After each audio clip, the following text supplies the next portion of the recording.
ሰላም ክቡራት ተኸታተልቲ ሙንቲብ ከመይ ትኾኑ ኣብ ዘለኹሞ ሰላም እናበልኩ ብምቕጻል ተኸታታሊ ልብ ወለዳዊ ዛንታ ማሕላ ፍቕሪ ካልኣይ ክፋል ሒዘልኩም መጽእ ዘለኹ ንስኹም ከኣ ነዚ ቪድዮ ላይክ ብምግባር ናብ ኩሉ ከም ዝካፈል ክትገብሩ እምሕፀን ሰናይ ምክትታል ካልኣይ ክፋል ማሕላ ፍቕሪ ባህርያዊ ልዕሊ ሓደ ግን ሓደጋዩ የበል ሜሮን ጸጋይ ካብዛ ሓለፈ ዲያና ነብዓታ እናጅረብረበ ባሕሪ ንዓይ መልኣኺኻ ስለ ሰላመይ ከይዝረግ እንተደሊኻ ሕሉፈይ ንጹፈይ ዝብሎ ሰብ ኩነኒ ኢላ ኣብቲ ኩሉ ግዜ እተሃርፎ ዝነበረት ሕቑፈ ባሕሪ ተሸርጎጠት ኣብ ዘበሊና በፂሕና ነርና ሎሚ ከዓ ካልኣይ ክፋል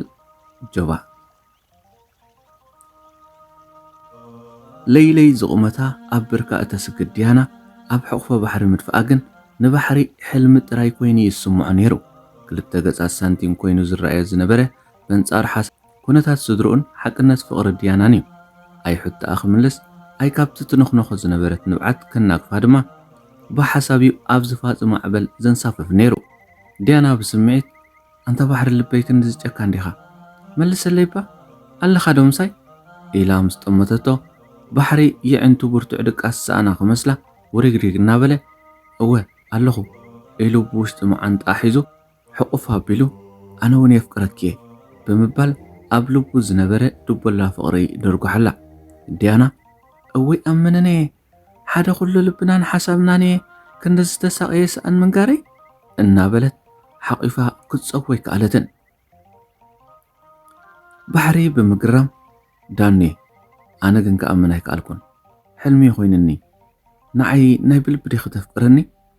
ኢሉ ዝተሰምዖ ገለጸላ ዲያና እውን እወ ናይ ልበይ ከኣምበር በለቶ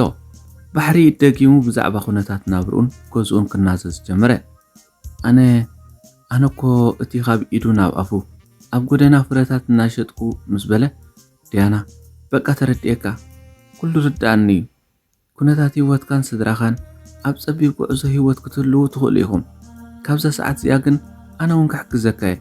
ሕጂ ግን ንዓይ ትረድእ ልቢ ጥራይ ተሃልኻ ፍቕሪ እተመንጩ በቃ ፍቕሪ ጉዝጉዝ ኢላ ኣበሰረቶ ባሕሪ እንቃዓና ዝተንፈሰ ኣጀኹይ እሙን ክኾነልክ እየ ሕጂ ግን ክኸይድ ስድራኸ ይሻቐሉ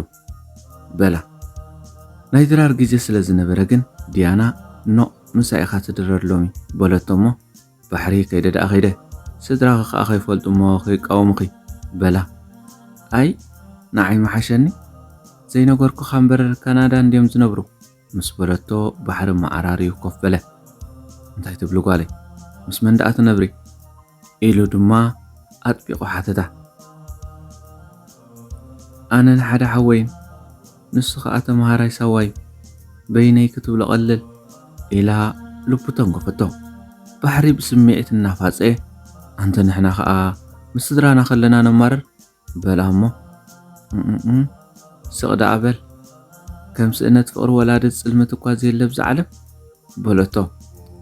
ባሕሪ ሓቂ ክናበለ ማዕረኽን ደይፈቃር ምዃና ምፍላጥ ኣየጸጎሙን ዲያና ከም በዓል ዝኣተዋ ሸበድበድ እናለት ዘዳለወቶ ምግቢ ቀሪባ የእዳው ኣሕፂባ ንብላዕ በል መባልዕቲ እኳ ትኾነኒ እናበለት ኣድራጋያ ተኸልሶ ባሕሪ በተን ማንጉስን ፓፓያን መሊእወን ዝውዕል ዝነበረ ከብዱ እናዘከረ ኣብ ገዝኦም ድማ ቅያር ዘይብላ ሽራ ብምዃና ይዝክር እሞ ጥዑም ዱለት ዳኒ እናበለ ዓጠቕጠቕ ኣበሎ ድሕሪ መግቢ ዳናይት ዝሓመመት ክትመስል ርእሰይ በለት እሞ ምኽንያቱ ንዝረኸበቶ ግዜ ክትጥቀመሉ እያ መሪፃ ባሕሪ ዳኑ ዳሓንደይ ፀናሕክን እናበለ ገንበራ ስዒሙ ሓቆፋ ዳናይት ዳሓነይ ባሕሪ ልበይ ኣጨኒቐካ ምሽ እናበለት ነተን ብዘይካ እኽልን ማንጉስን ካልእ ዘይፈልጣ ከናፍሩ ረምጥጥ ኣቢላ በተን ምጭዋት ሚቕሚቕ ዝብላ ከናፍራ ከየሰቶ ባሕሪ ድማ ዘይተጸበየ ስምዒታዊ ሃፈስታ ኣብ ሙሉእ ነፍሱ ተኻዕዎ ስጋዊ ሰብኣውነቱ ከዓ ግንፍል በሎሞ ይቕጽል